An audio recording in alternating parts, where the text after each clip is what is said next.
Hello everybody, welcome to Mamta Vedi classes. I am once again welcome you in my new video. Today we will read a poem. The name of poem is Mercy and it is written by William Shakespeare. Okay. First of all we will talk about this poem. Okay, the heading of this poem, Mercy. It is taken from the Merchant of Venice. Okay, this is a play which is composed by William Shakespeare. तो ये एक merchant of Venice play है जो William Shakespeare ने लिखा था. उसमें से ये जो पोएम मर्सी जो है वो एक्सट्रैक्ट की गई है. What is the story behind this we will study. There was character Antonio, Bassanio, Shylock and Portia. Okay. There Shylock was a Jew at that time. Jew means king. Okay. And Antonio was a main character of this play. And Antonio borrowed some money from Shylock. And he promised to repay his money. And there was a bond. There was a bond between Shylock and Antonio. Okay, if the bond was, if Antonio fails to repay the money to Shylock, he will have to give 1 pound of flesh, 1 pound of flesh to Shylock. Okay, and Portia, which is a lawyer, said to king of that time that he had to give the decision, that he had to take the decision by taking mercy. Okay, तो यहाँ पर एक ये play था merchant of Venice और यहाँ पर जो एंटोनियो है उसने कुछ अमाउंट जो थी वो शाइलॉक से ली थी और उसने कहा था कि वो उसको कुछ टाइम के बाद उसे वापस कर देगा. और उन दोनों के बीच में ये बॉन्ड होता है, ये एग्रीमेंट होता है. Bond was an agreement. Okay, तो ये एग्रीमेंट होता है कि अगर एंटोनियो उसके पैसे वापस नहीं कर सकेगा इन कंडीशन तो उसको अपना 1 पाउंड ऑफ फ्लैश जो है वो देना पड़ेगा शाइलॉक को. और जो पोर्शिया है, ठीक है, वो बेसेनियो की जो वाइफ है. बेसेनियो और एंटोनियो क्या है, फ्रेंड्स हैं. ओके, तो ये एक लॉयर है, उसका मुकदमा लड़ती है कोर्ट में और ये कहती है, ये जो किंग है उस टाइम के, ठीक है, तो उनको बोलती है कि वो कोई भी डिसीजन लेने से पहले जो है वो मर्सी मीन्स दयालुता, ठीक है, तो मर्सी जो है अपने डिसीजन में ऐड करें और जो भी डिसीजन ले वो क्या होना चाहिए, एक मर्सीफुल डिसीजन होना चाहिए. Okay, so first of all after discussing this we will read about the poem. Act of mercy और giving of arms, care of sick. अब यहाँ पे बोला गया है कि जो मर्सी है, दयालुता भरे जो एक्ट है, एक्ट ऑफ मर्सी जो है वो क्या है, जैसे भिखारियों को भीख दे देना, बीमारियों जो बीमार लोग हैं उनकी हेल्प कर देना, किसी ज़रूरतमंद जो नीडी पीपल है उसकी हेल्प कर देना.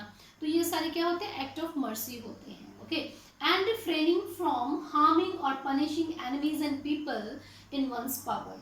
और हमें चाहिए कि इफ़ वी आर पावरफुल, अगर हम पावरफुल हैं तो we don't harm anybody, we don't harm any weak people. Okay, so हमें ये ध्यान में रखना है कि अगर हम पावरफुल हैं, अगर हमारे पास पावर है, स्ट्रेंथ है, तो हमें किसी को भी जो है वो हार्म नहीं पहुंचानी चाहिए. Okay, and this virtue has been laid down in all religions. अगर हम डिफरेंट रिलीजन्स की बात करें तो हर एक रिलीजन में ये बोला जाता है कि हमें क्या करना चाहिए, ये जो गुण है, मर्सी का जो गुण है उसको मेंशन किया गया है कि हमें जो दयालुता वो दिखानी ही चाहिए. अगर हम किसी भी धर्म या किसी भी कास्ट की बात करते हैं तो उसमें यही है कि हमें जो मर्सी है वो अपनी लाइफ में, ये जो ऐसी वर्च्यू है जिसको हमें अडॉप्ट करना चाहिए. So we will become a perfect human being. Okay, so I am going to read the poem. The quality of mercy is not strained. It dropped as a gentle rain from heaven upon the place beneath. It is twice blessed. It blessed him that gives and him that takes. It is mightiest in the mightiest. It becomes the throne monarch better than his crown. His capture shows the temporal power. In first line, poet is saying the quality of mercy is not strained. Strained means to capture by power, to capture strongly. It means by forcefully हम किसी चीज को capture करते हैं, लेते हैं, तो उसको हम बोलेंगे स्ट्रेन. तो पोइट कहते हैं कि ये जो वर्च्यू है, एक गुण है मर्सी का, तो वो उसको हम फोर्सफुली एडॉप्ट नहीं कर सकते हैं. It dropped as a gentle rain from heaven. और ये इस तरह से है. ड्रॉप्ड मीन्स डिसेंड, गिरना. तो ये ऐसे है जैसे जेंटल रेन, एक जो रेन है वो आसमान से गिरती है नीचे की तरफ. अपॉन द प्लेस बीनीथ, धरती के ऊपर पड़ती है. जब बारिश देखो ऊपर से गिरेगी तो वो कहाँ पे पड़ेगी? धरती के ऊपर. तो उसी तरह से जो मर्सी है, ठीक है, द वर्च्यू ऑफ मर्सी, जो मर्सी है वो भी एक क्या है, एक इसको हम कांट कैप्चर स्ट्रेन, उसको हम फोर्सफुली जो नहीं प्राप्त कर सकते हैं. And upon the place beneath it is twice blessed. Here it is saying mercy has a quality of double blessing. Okay, इसमें double blessings हैं. कौन सी blessings हैं? It blessed him that gives and him take ones. अब जो mercy दिखाता है, जो दयालुता दिखाता है, ये उसको भी ब्लेस करती है. और जिस पर मर्सी की जाती है, जिस पर दयालुता दिखाई जाती है, उसको भी ब्लेस करता है. ओके, इट मीन्स कि जो मर्सी दयालुता दिखाने वाला है या जिस पर हम दयालुता कर रहे हैं, तो दोनों को ही क्या दे रहा है? बेनिफिट्स दे रहा है. किसी को इंटरनल सेटिस्फैक्शन दे रहा है या फिर किसी को कोई ना कोई बेनिफिट मिल रहा है. And then it is mightiest in the mightiest it becomes the throned monarch better than his crown. तो ये जो मर्सी है, द पावर ऑफ मर्सी है, उसको बोला गया है माइटिएस्ट इन द माइटिएस्ट. सर्वशक्तिमानों में से भी सर्वशक्तिमान. जितने भी पावरफुल लोग हैं, जिनके पास बहुत ज़्यादा पावर है, तो वो शक्तिमान है, वो माइटिएस्ट है. तो उससे भी ज़्यादा कौन है? It becomes the throned monarch better than his crown.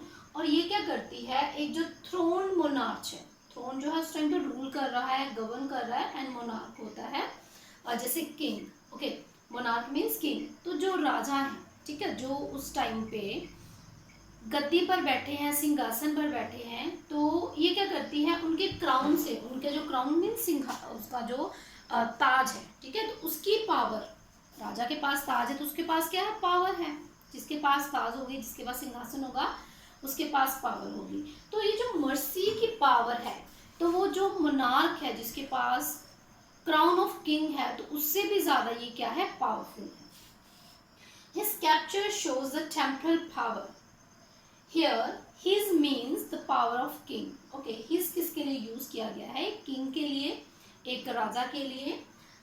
His capture shows the temporal powers. Capture means super power or you can say power to punish. अब राजा के पास क्या होती है? पावर है, वो किसी को भी पनिश कर सकता है. अगर उसके राज्य में कोई भी जो मिस्टेक करता है तो उसको क्या दिया जाता है? दंड दिया जाता है, उसको उसके किए की सजा मिलती है. ओके, तो यहाँ पे बोला गया है कि कैप्चर शोज अ टेम्परल पावर. टेम्परल मीन्स होता है वर्ल्डली, ओके, जिसको सांसारिक बोलते हैं, जो नाशवान शक्तियाँ हैं. अब राजा के पास जो पावर है वो क्या है? नाशवान है, ठीक है, टेम्पररी पावर है. थोड़े समय के लिए अगर दूसरा कोई राजा उसकी जगह पे आ जाएगा तो वो पावर उसको मिल जाएगी. जिसके पास थ्रोन होगा, जिसके पास क्राउन होगा, ठीक है, तो उसके पास ही पावर्स होंगी. पहले टाइम ऐसे होता था ना, एक राजा जो इन्वेट करता था दूसरे के ऊपर और फिर जो उसको जीत लेता था वही राजा बन जाता था, उसके पास ही सारी पावर्स आ जाती थी. तो यहाँ पर बताया गया है कि जो राजा है, जो एक किंग है, उसके पास पावर्स हैं, लेकिन जो पावर ऑफ मर्सी है, उसकी जो राजदंड की शक्ति है, जो उसके पास कैप्चर्स है, उसके पास राजदंड की शक्ति है, उसके पास क्राउन है, उसके पास थ्रोन है, तो उससे भी ज़्यादा हाई पोजीशन पे कौन सी पावर है? The power of mercy. Okay, next we will read remaining lines of this poem.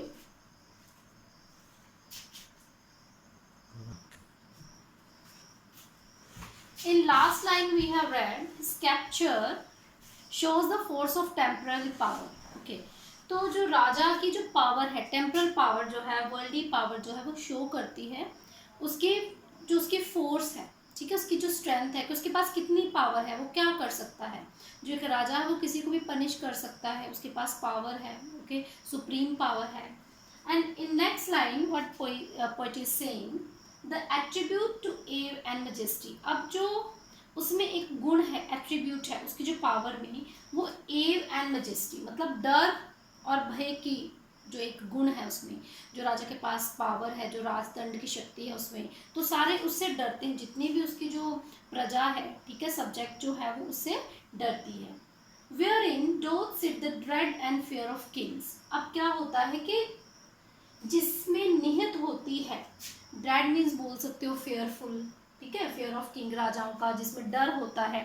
अब जो राजा के, देखो राजा से कोई नहीं डरता, लेकिन राजा की जो पास पावर है, ठीक है, उसके पास जो पावर है, जो स्केप्चर्स पावर है, जो उसके पास एक राजदंड की शक्ति है, वो किसी को भी दंडित कर सकता है, तो उससे सारे डरते हैं। राजा से नहीं डरते, लेकिन उसके पावर से डरते हैं।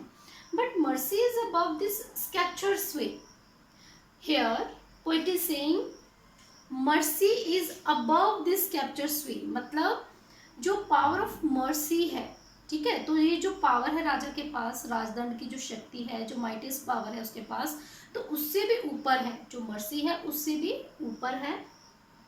It is enthroned in heart of kings. अब ये कहाँ पे बसती है, ये कहाँ पर राज करती है, in the heart of king, राजाओं के दिल पर। देखिए अगर कोई राजा है, ठीक है, मान लीजिए कोई किंग है, या फिर कोई जैसे हमारे आज के टाइम पे पीएम है, सीएम है ना, तो मान लीजिए उनके पास पावर है, उनसे लोग डरते हैं, लेकिन ज़रूरी नहीं कि उनके पास पावर है, लोग डर रहे हैं तो उनकी रिस्पेक्ट भी करें, ठीक है। रिस्पेक्ट कब करेंगे, जब वो अपने जो पावर में मर्सी को ऐड करते हैं, ठीक है। कोई भी जो राजा है वो तब रिस्पेक्टफुल बनता है जब उसके जो सब्जेक्ट है, जो उसके जो पीपल है, वहाँ के लोग, जो रहने वाले लोग हैं, उसकी रिस्पेक्ट भी करते हैं। तो यही यहाँ पर वही बोला गया है कि it is thrown in the heart of king. ये जो पावर ऑफ मर्सी है, ये राजाओं के दिल पे राज करती है। It is an attribute to God's himself. Attribute means होता है गुण। अब ये जो पावर ऑफ मर्सी है, इसमें क्या है, एट्रीब्यूट ऑफ गॉड हिमसेल्फ। इसको दैविक गुण बोला गया है, ओके। मर्सी को दैविक गुण बोला गया है। जैसे देवी देवता होते हैं, उनमें अच्छी क्वालिटीज़ होती हैं, गुड क्वालिटीज़ होती हैं, और उनको पूजा जाता है। उसी तरह अगर राजा, अगर जो किंग है उसके पास पावर है, उसके पास थ्रोन है, उसके पास क्राउन है, और उसके साथ साथ अगर उसमें मर्सी भी हो जाए उसके पास, तो जो वो उसको लोग एक देवता की तरह पूजेंगे, उसके जो हुक्म को भगवान का हुक्म मानेंगे। And earthly power doth then shows like God. और फिर जब राजा की जो अर्थली पावर्स हैं, अगर वो कर देता है, when mercy season justice, season होता है मिक्स करना, ठीक है, मिलाना। जब एक राजा अपने जस्टिस में, अपने न्याय में मर्सी को ऐड कर देता है, दयालुता को ऐड करता है, तो फिर उसकी जो अर्थली पावर्स है ना, जो उसकी सांसारिक शक्तियां हैं, जो उसके पास अभी हैं, तो वो बन जाती हैं लाइक गॉड्स, भगवान की तरह पावर्स बन जाती है। फिर लोग उसको राजा नहीं मानते, उसको भगवान मानते हैं, ओके। तो यहाँ पर जो हमने पढ़ा था, जो पोर्शिया है, जो एंटोनियो का जो मुकदमा वहाँ पे लड़ रही है कोर्ट में, तो वो राजा को कहती है कि न्याय किया जाए, लेकिन उसके साथ साथ दया भी की जाए। अगर एक राजा जो है अपनी जस्टिस के साथ मर्सी को ऐड कर देता है, तो वो जस्ट लाइक गॉड हो जाता है, तो वो लोग उसको भगवान की तरह पूजते हैं। तो यही इसका मेन जो थीम है कि ये जो पावर ऑफ मर्सी है, जो वर्च्यू ऑफ मर्सी है, उसमें डबल ब्लेसिंग्स हैं, he blessed, giver and both taker, okay. ये ब्लेसिंग्स देता है जो मर्सी करता है या जिस पे मर्सी की जाती है। और ये जो अगर मर्सी में, ठीक है, अगर जस्टिस और मर्सी दोनों को ऐड कर दिया जाए, अगर कोई राजा है वो डिसीजन ले रहा है, लेकिन वो साथ में मर्सी भी ऐड कर देता है, तो उसकी जो डिसीजंस हैं, उसकी जो पावर्स हैं, वो गॉड लाइक पावर्स हो जाएंगी। So mercy is called above, here above स्कैप्चर स्वे। इसलिए मर्सी को स्कैप्चर, राजदंड से भी ऊपर का दर्जा दिया गया है। जो उसके पास पावर है ना, राजा के पास राजदंड की, किसी को दंडित करने की, तो उससे भी ऊपर का सुप्रीम पावर का दर्जा दिया गया है। आई होप आपको ये पॉइंट जो है मर्सी समझ में आई होगी, अच्छी भी लगी होगी, और सीखने के लिए भी मिला होगा। Thanks for watching my video. We will meet in our next video. Till then bye bye and take care.